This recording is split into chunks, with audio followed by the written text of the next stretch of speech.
May 4, 2015. Noon. The Riviera Hotel and Casino closes its doors after 60 years of operation. 1,000 employees lose their jobs. Regulars say goodbye to the last place on the Strip where you could gamble cheap. June 14, 2016. 2:37 a.m. The 24-story Monaco Tower implodes. Fireworks, thousands watching. The first Strip implosion since the New Frontier in 2007. August 16, 2016. 2:30 a.m. The final implosion, Monte Carlo Tower, Mediterranean South Tower, and the 1955 original building, all gone. No fanfare this time, no party, just demolition. This is the story of the Riviera, the Strip's last low-roller haven, where regular people could still afford to gamble. Why it mattered, what we lost, and why demolishing it was a mistake Vegas still regrets. The Riviera opened April 20th, 1955. 9 stories, 291 rooms. It was the first skyscraper in the Las Vegas Valley and the tallest building until 1956. This revolutionized Vegas. Before the Riviera, Strip resorts looked like motor courts, low buildings, parking lot design. The Riviera brought vertical. It proved you could build up, not just out. Every high-rise casino that came after owed its design to the Riviera. Liberace cut the ribbon at opening and became the first resident performer. Dean Martin was a part owner for a time as part of his exclusive residency. The property attracted Frank Sinatra, Barbra Streisand, Joan Rivers, and countless other headliners over 60 years. The Riviera was funded by William Bischoff, a Detroit mobster, originally called Casa Blanca. Samuel Cohen, a Miami businessman, took over the project before opening. 3 months after opening, the Riviera went bankrupt. Previous managers from the Flamingo Hotel took over. Gus Greenbaum, part of the new management, started embezzling the casino due to gambling and drug addictions. In December 1958, Greenbaum and his wife were murdered in their home. Sidney Korshak, a mob fixer, became a major manager after that. The Chicago outfit controlled the Riviera throughout much of its history. As Jeff Schumacher of the Mob Museum said, the Riviera was, and always was, the Chicago outfit's crown jewel in the desert. That mob history gave the Riviera authenticity. It wasn't pretending to be old Vegas. It was old Vegas. Real mob history, not a theme. 3 of the most famous Vegas movies ever made used the Riviera as a backdrop. The original Ocean's 11 in 1960 with the Rat Pack. Diamonds Are Forever in 1971. The James Bond film. Casino in 1995, based on real-life Frank Rosenthal and Anthony Spilotro. More recently, The Hangover in 2009 featured the Riviera.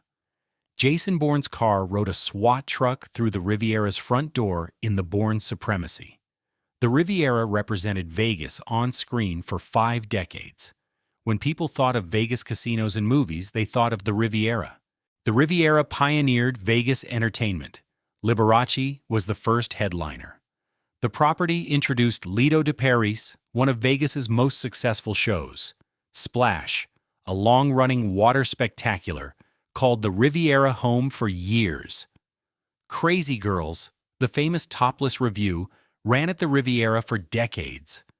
The bronze sculpture of Crazy Girls dancers' backsides became a tourist attraction.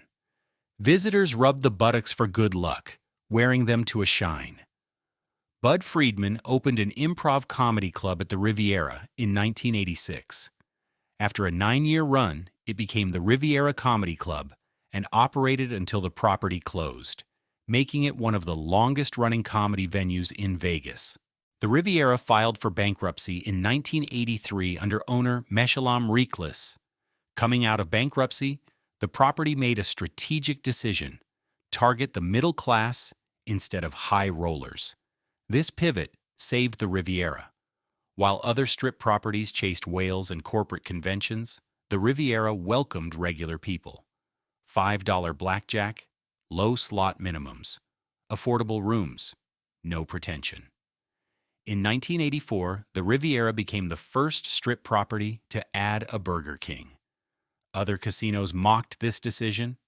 A Burger King on the Strip? That's not luxury. But it worked. Regular families wanted Burger King, not overpriced steakhouses.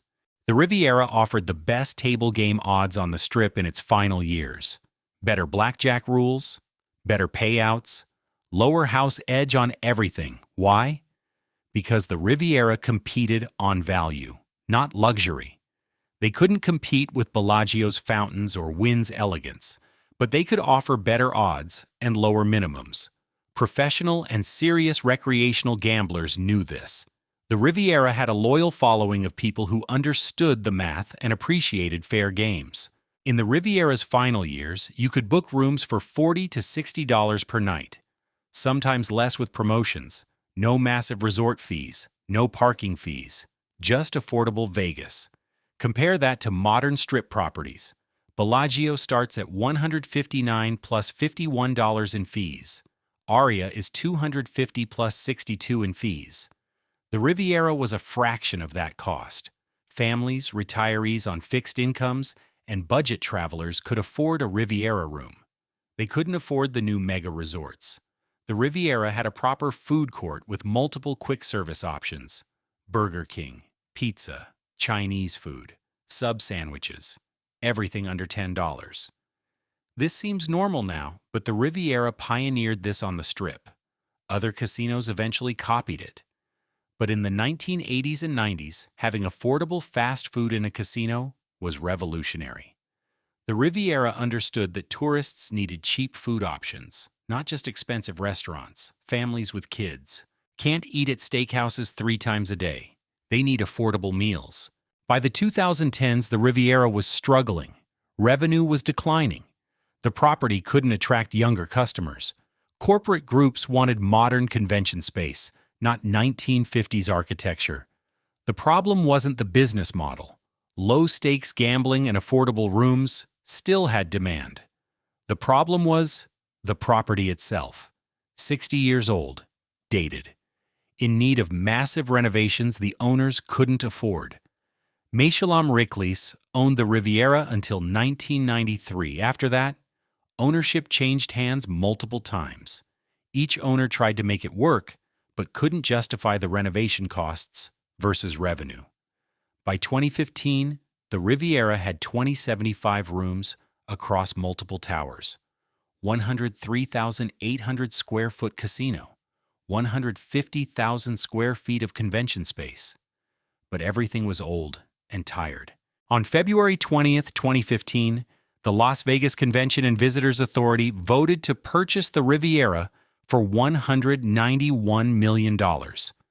The LVCVA planned to demolish the resort to expand the Las Vegas Convention Center. The sale came less than 2 weeks after rumors emerged. The Riviera had 1,000 employees who lost their jobs. The property was leased back to Paragon Gaming briefly to complete operational wind-down. The Riviera closed May 4th, 2015, 2 weeks after its 60th anniversary. An on-site liquidation sale began later that month with over 1 million items available for purchase. Some of the Riviera's slot machines were sold to Derek Stevens, who placed them in the D and Golden Gate downtown. The LVCVA noted an economic impact analysis which found that failing to demolish the Riviera would cost the local economy $15 billion over 30 years. That analysis assumed the convention center expansion would generate massive economic benefits. Whether those benefits actually materialized is debatable. But the LVCVA used that number to justify demolishing a 60-year-old profitable casino.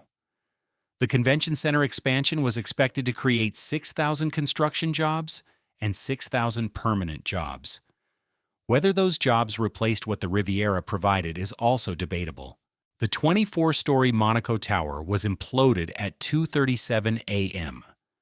The event featured a fireworks show and VIP area with live music, food, drinks, and showgirls.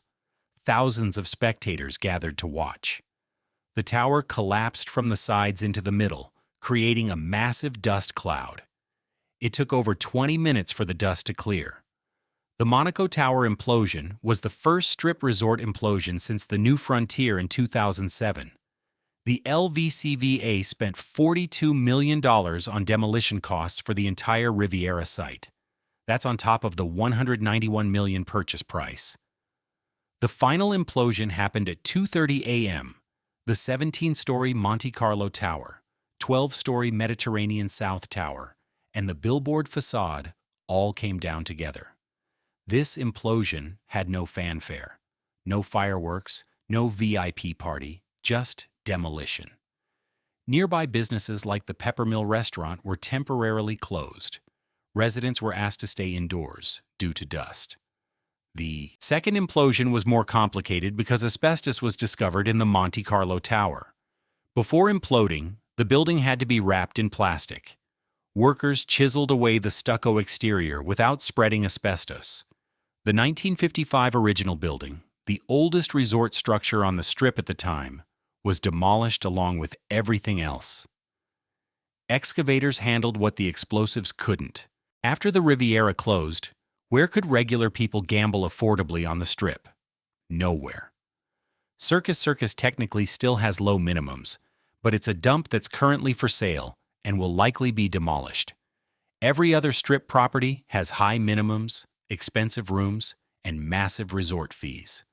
The Riviera was the last place on the Strip where a middle-class family could afford a weekend. $40 rooms, $5 blackjack, $10 buffets. It wasn't fancy, but it was accessible. When the Riviera closed, Vegas became exclusive instead of democratic. Only the wealthy can afford Strip. The Riviera had authentic mob history. Chicago outfits crown jewel. Real skimming operations, real murders, real organized crime control. That history wasn't a theme. It actually happened there. When the Riviera was demolished, Vegas lost another connection to its actual history, not the sanitized family-friendly version, the real, messy, complicated history of how Vegas was built. 60 years of headliners, Liberace, Frank Sinatra, Dean Martin, Barbra Streisand, Joan Rivers, Lido de Paris, Splash, Crazy Girls, the Improv Comedy Club. The Riviera hosted more entertainment over more decades than almost any other Vegas property.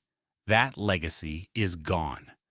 The LVCVA demolished the Riviera to expand the convention center.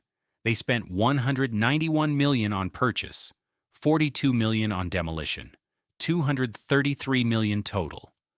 Did the convention center expansion generate $15 billion in economic impact as claimed? Impossible to verify. Did it create 6,000 permanent jobs? Debatable.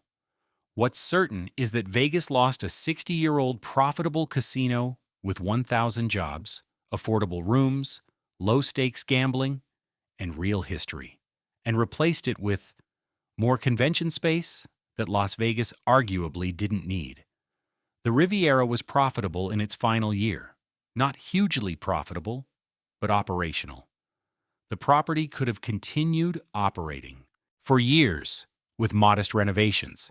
Instead, it was demolished for convention space. And in 2020, during the pandemic, the convention industry completely collapsed. The convention center sat empty for months. The economic impact analysis assumed conventions would keep growing. They didn't. The Riviera opened April 20th, 1955. First high-rise on the Strip. 291 rooms that grew to 2075 by closure. Chicago outfits crown jewel. Liberace, Sinatra, Dean Martin. Ocean's 11. Casino.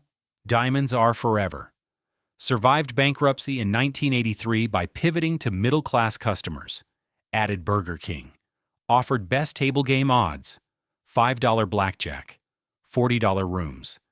The last affordable Strip casino. Closed May 4th, 2015 after 60 years. Sold to LVCVA for $191 million. Monaco Tower imploded June 14, 2016. Final implosion, August 16, 2016. $233 million spent to demolish for convention center expansion. The Riviera was the Strip's last low-roller haven. Regular people could gamble there. Families could afford it. It had real mob history, legendary entertainment, and 60 years of Vegas culture. Demolishing it was a mistake. Vegas needed affordable options. The convention center didn't need the land badly enough to justify destroying a profitable 60-year-old casino. The Riviera is gone, and there's nothing like it left on the Strip. That's what we lost. Did you ever stay at the Riviera? What do you remember? Let me know in the comments. If you want more Vegas history, what we've lost, and why Old Vegas mattered, subscribe to Vegas Vault. Hit that notification bell, and I'll see you in the next video.